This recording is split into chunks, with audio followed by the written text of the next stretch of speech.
Hello and welcome to Straight Talk. I'm Ayşe Süberker. Over the past several months, Türkiye has been stepping up its crackdown against drug traffickers, seizing record amounts. A report published in October had suggested that the country could become an entry point for drugs reaching Europe as traffickers face more hurdles along their traditional routes.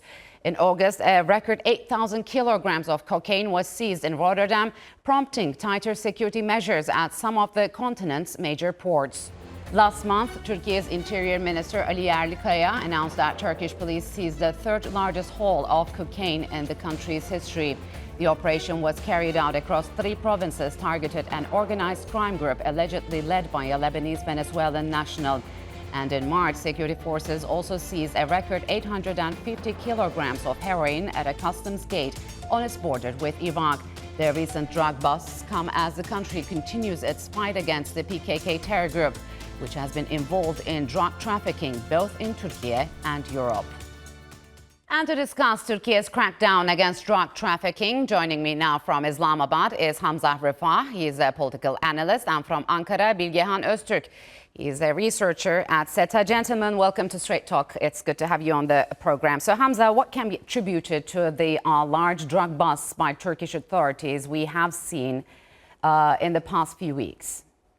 Well, I think it's pretty clear that the Interior Minister Ali Yerlikaya is pretty clear with regard to ensuring that there's a zero tolerance policy as far as drug trafficking towards Turkey as a transit route is concerned.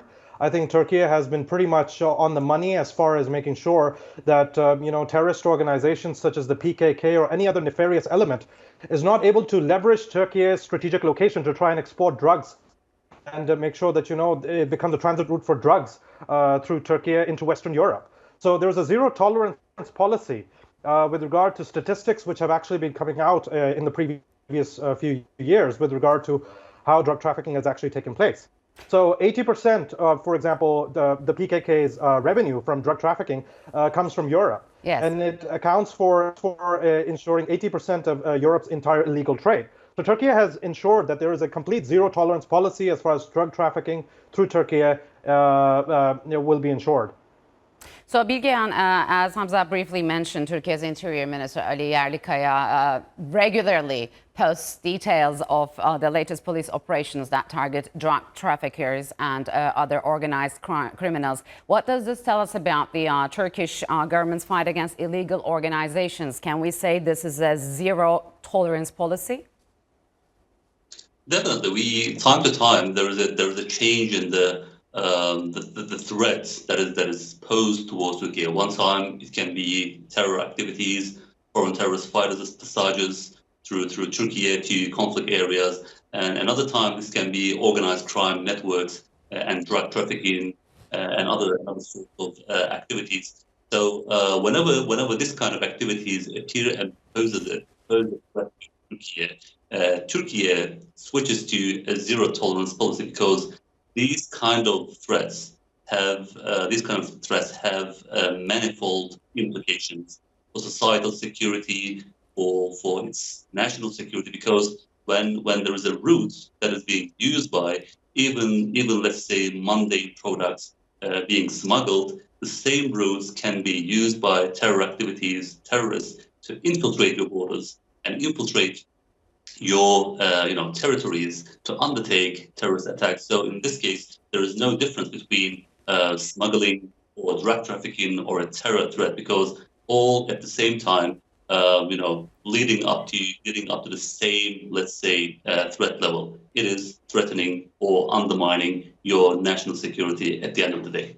So, but Hamza, what are the reasons that make Türkiye a major front in the battle against global drug trafficking? Because some have attributed tightening security along traditional routes in Western Europe that is forcing traffickers to seek new alternatives. Is that really the case? Yes, definitely, because you see the global drug trafficking trade. I mean, if you take a look at it in general, It stems from South America right towards, the desolate places within Africa. And these drug trafficking, they look for alternate routes, particularly as the port of Rotterdam in the Netherlands, for example, has made sure that there would be, absolutely no access for these drug traffickers and cartels to actually come in. They would seek alternate routes altogether. And Turkiye has proved to be an extremely lucrative route for them because of the very fact of its strategic location within the confluence of the Middle East and Europe, for that matter. So that is one of the reasons why they've actually looked forward to that. So Turkiye and the Interior Ministry has understood that there is this palpable threat, that many of these South American, African, and as well as Middle Eastern cartels would look towards Turkiye, Yes. given that the other ports have been sealed off. So that's one of the reasons why the seriousness of the threat has actually been considered, and you could say policies and measures have actually been adopted to make sure that drug traffickers have no easy access towards Western Europe. So it began over the past 6 weeks. Turkish security forces carried out record high drug busts. What would disrupting heroin and cocaine shipments and arresting both local and foreign cartel leaders mean for global trafficking? Well, there is no doubt that Turkey at the crossroads of many, let's say, continents and at the same time conflict areas. Turkey is either directly a border to wars, civil wars, and civil conflicts, or it is close to these conflicts. Even, for example, the takeover in Afghanistan, nominally it can be a distant territory, but it is somehow this instability there is somehow affecting Turkey in the form of illegal migration. So Turkey is at the crossroads of Africa, Asia. So this is a very, let's say, convenient route for this kind of activities. So when there is a willingness on the part of organized crime or organized crime networks to use Turkey as territory, this means these products and activities can hurt not only these areas like Asia, West Asia, Middle East, Africa, but at the same time Western Europe and even the United States, judging by the fact that one of the individuals or rings that were confiscated in this operation was from South America, or the products were from South America. So there is no border for these kind of activities. So when Turkey is cracking down on these activities, Yes. these networks, safeguarding global security of many regions and countries. So Hamza, back in March, the Turkish Trade Ministry announced that record-breaking 850 kilograms of heroin was confiscated at the Habur customs gate on the country's southeastern border with Iraq. So the question is Iraq a major source of these drugs, and how involved is the PKK terror organization in drug trafficking, and how do they operate along Turkiye's borders? Well, the PKK alone is responsible for 80% of Europe's illegal drug activity. So that clearly shows that it's an organization which thrives on, revenue from drug exports. And what the PKK basically does is that it actually locates itself, in close proximity to the border with Turkey, and it manages to cultivate drugs, which is then exported to Western Europe. And we've seen in many countries, whether it's Sweden for that matter, and there was a lot of, you could say, friction between Turkey and Sweden over this, that there are many left-wing or far-left political groups which actually support the PKK. And that's how the exports actually go and straight into the coffers of these left-wing groups. And that manages to finance the entire PKK industry to a large extent. So Iraq basically is a country where all sorts of different non-state actors actually operate, the PKK being chief of them, and it is in close proximity to the border with Turkey. So that makes sure that Iraq becomes almost like a hub for drug trafficking in the Middle East as well as in Eastern Europe, and through the border with Turkey, of course. So it is a very serious problem because the PKK's revenue in general amounts to about $1.5 billion in 2022.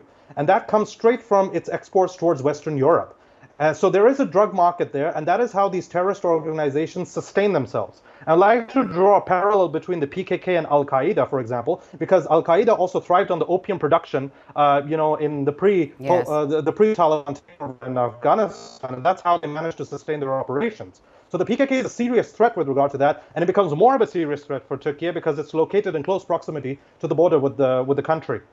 So besides the Iraq link, Bilgehan, I mean, how are central nations are fighting the illicit narcotic substance trafficking?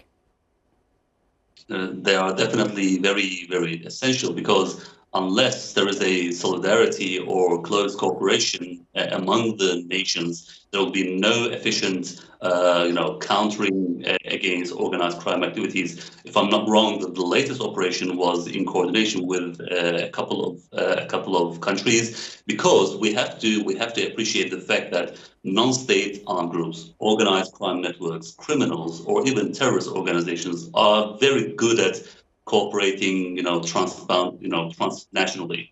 They are really agile. They are really, let's say, efficient in striking deals. In any operation and organized crime, we see a transnational aspect to that network, because there is a complicity in revenue, in profit, and at the same time there's complicity in crime. But they're really good at cooperating with one another. The main way to counter this is close cooperation and coordination. Yes. To counter them. So, Hamza, Afghanistan was one of the countries where the production of opium was reported the most. So is this still the case? And what should be done to stem this flow? I mean, what's your take on that? Have international efforts to solve this problem at its core failed so far? Well, sadly, yes, because the opium production in Afghanistan has historically been a key source of revenue for non-state actors and terrorist groups, including Al-Qaeda. But since the Taliban takeover, they have actually announced a zero-tolerance policy for any sort of opium production. So that terrorist organizations, which have also been attacking Pakistan and Iran and also Central Asia, have ensured that, they would not necessarily have access to opium production. But then again, this is lip service, which is actually taking place domestically. Internationally, I think the focus has been on Mexican, drug cartels as well as South America, but it's not really necessarily focusing on post-war Afghanistan and since the Taliban takeover, because opium production numbers, obviously the supplies are still there within Afghanistan, and that is one of the reasons why such terrorist groups such as the Tehrik-e Taliban Pakistan, which has been attacking my country, Pakistan, for quite some time, that's where they get all their revenue from.